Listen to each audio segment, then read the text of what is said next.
के साथ हम अभिनंदन करते हैं अपने सम्मानित अतिथियों का। प्रदेश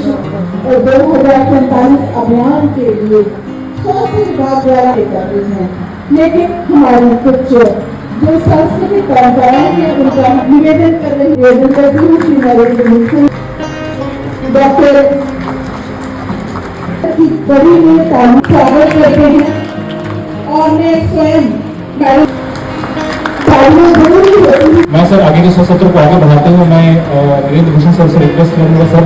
कंटेक्ट सेट करने की प्लीज। ये सारा काम हो रहा है और आपके आगे भी जो है छोटे बच्चों के लिए उनके भी होली हो रहा है, तो अभी से आप कि और आजकल की छोटी छोटी चीजों में जो है कि आज ये हमारी चीज है फंस के ना रह जाए। तो आपको आईपीडी हमारी 15,000 हुआ करती थी सन 2017 में, लेकिन आज की तारीख में 3 MMR और मेटल मॉडल रेट के लिए और IMR इन्फेक्ट मॉडल रेट को कम करने के लिए एक मेन थ्रस्ट है जो दिया जा रहा है। वो पहले 15,000 हुआ करता था, जिसको हम लोगों ने बढ़ा के 90,000। बहुत ज्यादा है यूपी की, अगर हम लोग जितनी पॉपुलेशन है उसकी प्रोपोर्शन देखें अर्बन का, यूपी में कितना बड़ा 2001 से लेकर 2011 के बीच में तो 21 का सेंसस जो हुआ नहीं, और जो हम लोग ग्रोथ हुई अगर उसको प्रोजेक्शन निकाले तो अर्बन का पॉपुलेशन आज की तारीख में 80% है। ये इसलिए जानना जरूरी है कि आने वाले भविष्य में जो अर्बन साइड के इश्यूज आएंगे हम करना चाह रहे हैं, तो एक शॉर्ट टर्म गोल होंगे हमारे, एक लॉन्ग टर्म गोल होंगे। उसके लिए हमारे कुछ मॉनिटरिंग परफॉर्मेंस इंडिकेटर होंगे, उनको टाइम जो हमारा वो जल्दी की तरह जल्दी है, कोई बड़ा जो क्लस्टर है वो आ रहा है, तो हमें जल्दी प्रोग्राम सुनना पड़ेगा सर कि इसलिए हम बात करें बहुत तेजी से हमें ऐसी होलिस्टिक अप्रोच डेवलपमेंट के साथ में इकोसिस्टम को देखा हुआ कम्युनिटी फीवर आ रहा है कि इको डिग्री को फॉरेस्ट में फॉरेस्ट में जाके एक्टिविटीज भी करिए तो बहुत सारी चीजें रेजिडेंशियल इलाके में आने लगी। तो इसके लिए मेरा सजेशन है कि surveillance system, point of care test, early diagnostic treatment और infected disease hospital, non infected disease hospital के साथ में इन्फेक्टेड डिजीज हॉस्पिटल को मत नहीं कर सकते। डिजीज को हम रिव्यू कर रहे हैं सर, इनको भी हमें साथ में लेके इस पर विचार की जाने की आवश्यकता है। सर मेरा जो लीड है कि अगर हम लोग इन चीज़ों को कॉपी करते हैं, ब्रेन स्टोरिंग तरीके से अपना लीड डॉक्यूमेंट बनाते हैं, उसको क्रियान्वयन करते हैं, उसकी मॉनिटरिंग करते हैं परफॉर्मेंस इंडिकेटर की, तो मैं इस बात को लेकर पूरी तरह आश्वस्त हूँ कि 2047 में हमारा देश दूसरे देश होगा। हमारे सीएमओ साहब और आदरणीय तिवारी सर साहब एंड हमारे सीईओ अभिनव गुजराल जी, आप सबको मेरा सारा नमस्कार। और हमारे हेल्थ सेक्टर के हमारे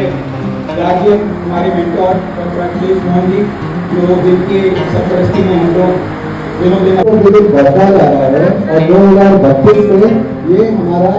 मार्केट बहुत बड़ा हो जाएगा। ऐसे जो हमारा जो पॉपुलेशन है ये काफी एजिंग हो रहा है, इनकम लेवल्स और हम सबकी धुरी हैं जो सीएमओ साहब सभी लोग यहाँ हैं। मैं आपको ये बताना चाहती हूँ कि भारतीय स्वास्थ्य, चूंकि मैं स्वास्थ्य सेवाओं को से जुड़ी हुई हूँ, तो मुझे लगता है हम अपना विजन अगर 2047 भारत के लिए जो सोचते हैं वो है एक स्वस्थ भारत। कि हमारे माननीय प्रधानमंत्री जी का जन्म में तो लोग रहे, क्या बात है। और सीएमओ साहब आपसे अनुरोध है कि उसमें भी सबसे बड़ा आंकड़ा गाजियाबाद शहर का होना चाहिए, ऐसी मेरी इच्छा है। मुझे ऐसा लगता है सुबह से बड़ा सारा प्रोग्राम हम लोग जो देख रहे थे उसमें बात आ रही थी, जो अभी हमारे 2-3 प्रेजेंटेशन हुए, सरकारी योजनाओं को जब तक प्राइवेट वाले नहीं अपनाएंगे, जब तक वो सहयोग नहीं देंगे, सरकार अकेले कैसे 140 करोड़ जनता की जरूरतों को पूरा करेगी। ये सिर्फ सरकार का ही नहीं, हम सबका भी दायित्व। आईसीयू चाहे वो एनआईसीयू हो, चाहे पीआईसीयू या एडल्ट आईसीयू हो, उनका हैंड होल्ड करके हम लोग ये चाहते हैं कि हम एक पीपीपी मॉडल पे इस काम को करें। साथ ही साथ मैं अपने हर कहीं पर भी मेरा अगर भाषण होता है तो मैं कहती हूँ हम लोगों को जितने भी एक सरकार को मैंडेटरी ही कर देना चाहिए कि जो भी एक बड़ा अस्पताल एक जिले में है वो सीएससी और पीएससी का हैंड होल्ड करे, वहां पे जाके ट्रेनिंग्स कराए, नर्सेस भेजे, अपने डॉक्टर्स भेजे, सो सभी को स्वास्थ्य सेवाओं का वो समुचित लाभ मिलेगा। जो विकसित Bharat 2047 the voice of youth के तहत अपने सुझाव रजिस्टर कराने के लिए इस QR कोड को स्कैन करें और अपना सुझाव रजिस्टर कराएं।